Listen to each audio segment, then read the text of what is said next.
Hi guys, इस tutorial में हम लोग जेगेड एरे का प्रैक्टिकल वीडियो देखेंगे। हम लोग थ्योरी पार्ट ऑलरेडी देख चुके हैं जब हम लोगों ने जेगेड एरे शुरू किया था तब। ठीक है, इसमें मैंने आपको declaration, initialisation, memory allocation, declaration initialisation बताया था, और साथ में हम लोगों ने पिछले वीडियो में एरे लेंथ के बारे में भी देखा है। ओके, सर पहला जो हम लोगों ने देखा था थ्योरी, उसका हम लोग प्रैक्टिकल यहाँ देखने वाले हैं, किस तरीके से उसको डिक्लेयर किया जाता है, किस तरीके से उसको इनिशियलाइज किया जाता है, उसका मेमोरी एलोकेशन किससे होता है। ठीक है, तो चलिए देखते हैं इसका practical video.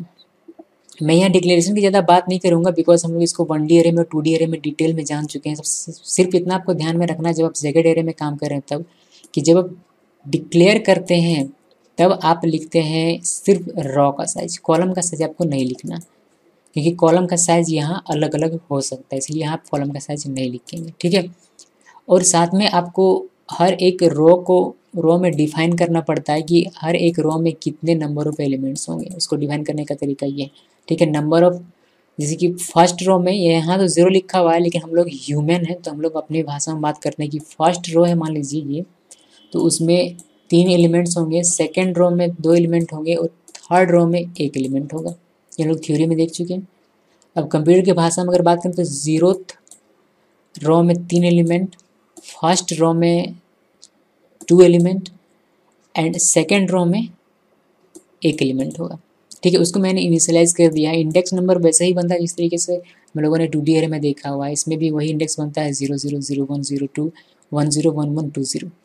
Okay, three part देखिएगा, इसी ये आपको समझ में आ जाएगा ठीक से। ठीक है, उसमें हम लोगों ने इनिशियलाइज कर दिया, डायरेक्ट हम लोगों ने वैल्यू दिया हुआ, इस इंडेक्स को ये वैल्यू, इस इंडेक्स को ये वैल्यू, इस इंडेक्स को ये वैल्यू।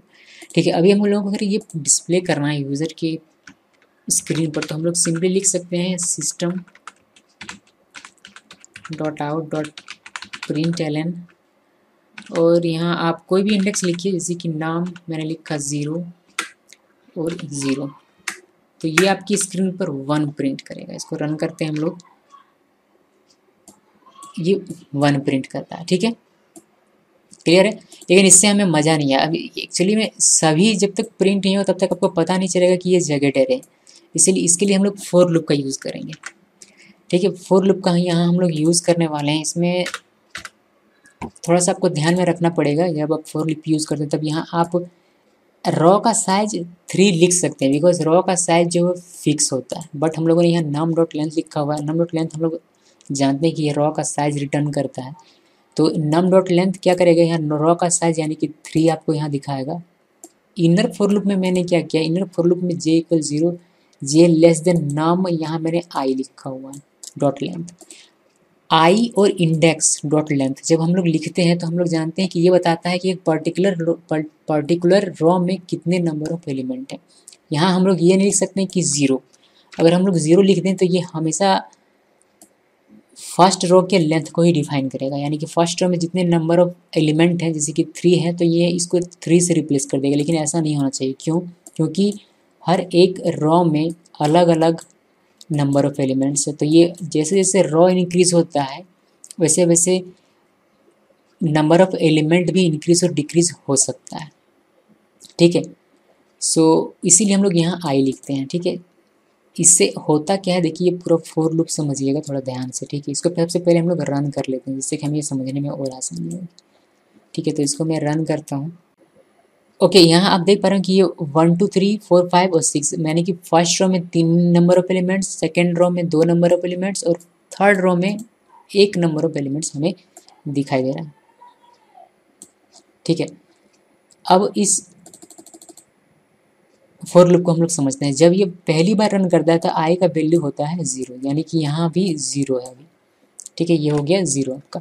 क्योंकि यहाँ 0 है तो ये नम 0 लेंथ क्या बताता है हमें, नम 0 लेंथ में बताता है कि आपके 0th रो में कितने नंबर ऑफ एलिमेंट्स है। तो ये 3 है, तो यहाँ इसको क्या कर देगा, पूरे को ये 3 बना देता है, जिससे कि ये समझ जाता है कि इसमें मुझे 3 एलिमेंट्स हैं और तीनों को मुझे डिस्प्ले करना है। तो 0 को ये डिस्प्ले करता है, फिर 0 1 को डिस्प्ले करता है, फिर 0 1 को डिस्प्ले करता है। जैसे कि 3 आपको यहाँ फर्स्ट रो में 3 एलिमेंट्स आपको दिखाई देते हैं। ठीक है, उसके बाद ये फिर जब ये फॉर लूप यहाँ फॉल्स हो जाएगा, यानी कि अभी यहाँ कितना, अभी यहाँ 3 है, तो 3 बार ये रन करने के बाद जब ये चौथी बार रन करेगा तो ये फिर ये 0 1 2 इतनी बार रन किया। अभी जब ये 3 हो जाता है तो 3 लेस देन 3, ये कंडीशन फॉल्स, ये कंडीशन, ये स्टेटमेंट रन नहीं करेगा, ये लूप से बाहर आएगा। जब ये लूप से बाहर आता है तो सबसे पहले इसके ये एक न्यू लाइन यहाँ क्रिएट करता है, ठीक है।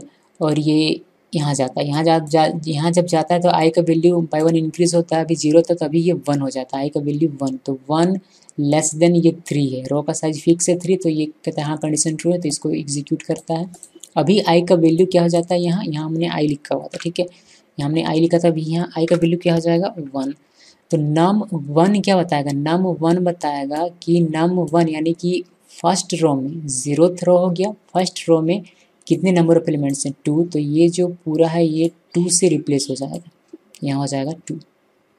ओके, सो ये रन करेगा पहले 0 से, तो आपको ये 4 आउटपुट मिलता है। फिर ये 0 1 से रन करेगा, जे का वैल्यू बाई 1 इंक्रीज हो रहा है तो ये 1 आएगा, तो ये 5 को दिखाई दे रहा है। अब जब फिर से ये रन करता है तो यहाँ जे का वैल्यू अभी 1 से क्या हो गया 2 हो गया, तो 2 इज लेस देन 2 नहीं, ये तो फॉल्स हो गया, तो ये पूरा लूप बंद होता है और ये बाहर आता है। बाहर आता है तो आपको फिर से एक न्यू लाइन मिलता है यहाँ, और फिर से ये इस आउटर फॉर लूप में जाता है। अभी यहाँ आई का वैल्यू 1 था तो यहाँ आई का वैल्यू अब हो गया है 2 बाई 1 इंक्रीज होने की वजह से, तो 2 लेस देन 3, हाँ ये कंडीशन सही है, तो ये इसको पूरे को रन करता है। और यहाँ आई था, आई की जगह अब हो गया है, सॉरी आई की जगह यहाँ हो गया है 2, 0 1 2। ओके, सो यहाँ ये इसका मतलब क्या, नाम 2 लेंथ का मतलब क्या हुआ कि सेकेंड रो में कितने नंबर ऑफ एलिमेंट्स है, तो 1 है, यानी कि ये जो पूरा है ये रिप्लेस हो जाता है आपका 1 से। सो 0 जब रन करता है तो आपका यहाँ 0, सॉरी नॉट 0, ये 2 वाई, बिकॉज आई का वैल्यू इंक्रीज होकर 2 हो गया, तो 2 0 में जो भी आपका आउटपुट जो भी हो, इसमें 2 0 इंडेक्स में जो भी होगा वो आपके स्क्रीन पर यहाँ दिखाई देता है। अब ये जब दोबारा लूप अंदर जाता है तो जे का वैल्यू 1 हो जाता है, ठीक है, 1 हो जाता है। यहाँ आप 1 लेस देन इसका वैल्यू, पूरे का वैल्यू क्या है 1 है, num2 लेंथ में क्या है 1 है, नंबर ऑफ एलिमेंट कितना है 1 है, तो ये 1 से रिप्लेस हो गया था, मैंने आपको पहले बताया, तो 1 इज लेस देन 1 नहीं, ये कंडीशन फॉल्स हो जाता है। और ये इसको रन करता है, यहाँ पे एक न्यू लाइन क्रिएट मिलेगा, ठीक है। उसके बाद ये जब बाहर आता है तो यहाँ चेक करता है कि क्या आई का वैल्यू इस कंडीशन को सेटिस्फाई करता है। आई का वैल्यू अभी क्या है, आई का वैल्यू अभी था 2, लेकिन अभी जब ये बाहर से यहाँ आया है तो ये आई का वैल्यू जाता है 3 इज लेस देन 3 नहीं, तो ये पूरा लूप एग्जीक्यूट नहीं होता है और यहाँ आउटपुट आना बंद हो जाता है। ओके, सो आई होप कि गाइज ये आपको पूरा फॉर लूप समझ में आया होगा। थोड़ा सा कॉम्प्लिकेटेड है बट एक बार समझ में आ जाने के बाद ये बहुत ही ईजी लगता है। ओके, सो सबसे पहले जब ये पहली बार रन करता है तो आपको इसमें मिलता है 0 0 0 1 0 2। फिर दूसरी बार जब रन करता है तो आई का वैल्यू 1 हो जाता है, तो ये मिलता है आपको 1 0 1 1। फिर तीसरी बार जब ये रन करता है तो आपको मिलता है 2 0, और इस तरीके से आपको ये आउटपुट स्क्रीन पर पूरा दिखाई देता है, ठीक है। ओके, इसमें एक और चीज़ का ध्यान रखिएगा, बहुत लोग गलती क्या करते हैं, यहाँ प्रिंट एल लिखते हैं। जब प्रिंट एल आप लिखेंगे तो आपका जो आउटपुट है वो 1 लाइन में आएगा। जैसे मैं आपको दिखाता हूँ, प्रिंट एल मैंने लिखा, इसको अगर मैं रन करता हूँ तो ये जो आपका आउटपुट है कुछ इस तरीके से होगा, ठीक है। सो यहाँ प्रिंट एल आपको नहीं लिखना है, सॉरी यहाँ आई कर देते हैं। अब इसको रन करते हैं, ठीक है। जब आप इस तरीके से इसको रन करते हैं तो ये आपका पूरा इस तरीके से दिखाई देगा, मैट्रिक्स के फॉर्म में आपको दिखाई देगा। इसीलिए हमेशा यहाँ प्रिंट का यूज़ कीजिएगा। प्रिंट और प्रिंट एलन में क्या डिफरेंस है, अगर आपको नहीं पता है तो आप मेरा वीडियो देखिएगा, difference between print and println, वहाँ से आपको समझ में आ जाएगा, ठीक है। अब इसको आप रन करते हैं तो आपको ये मैट्रिक्स के फॉर्म में दिखाई देगा, ठीक है। ओके, सो यही है आपका थ्योरी नहीं, प्रैक्टिकल एक्चुअली, ठीक है। इसमें हम लोग एक इनिशियलाइज डिक्लेरेशन और इनिशियलाइजेशन साथ में कर सकते हैं, तो उसको भी देख लेते हैं, ठीक है। उसमें हम लोगों ने क्या किया था कि हम लोग 3 हमें और एरे क्रिएट करना पड़ेंगे, 1D एरे, और इसमें हमें वैल्यू लिखना पड़ेगा 1 2 3 मैंने लिखा, ठीक है। एक और एरे हमें क्रिएट करना पड़ेगा num2 मैं क्रिएट कर रहा हूँ, सॉरी यहाँ आपको नहीं लिखना है, अगर आपने वहाँ लिखा है तो ओके 0 इट्स नाम 2। ओके, इसमें हम लोग एलिमेंट्स देते हैं 2,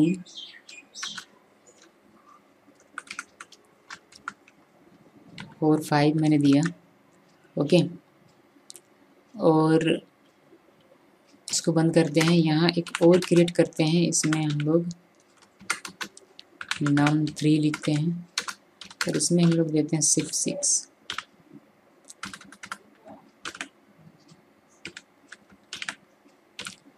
ओके, अब इसको हमें इनिशियलाइज करना पड़ेगा, यानी कि हर एक नाम 0 को हमें इनिशियलाइज करना पड़ेगा इस नाम 1 से, फिर नाम 1 को हमें इनिशियलाइज करना पड़ेगा इस नाम 2 से, फिर नाम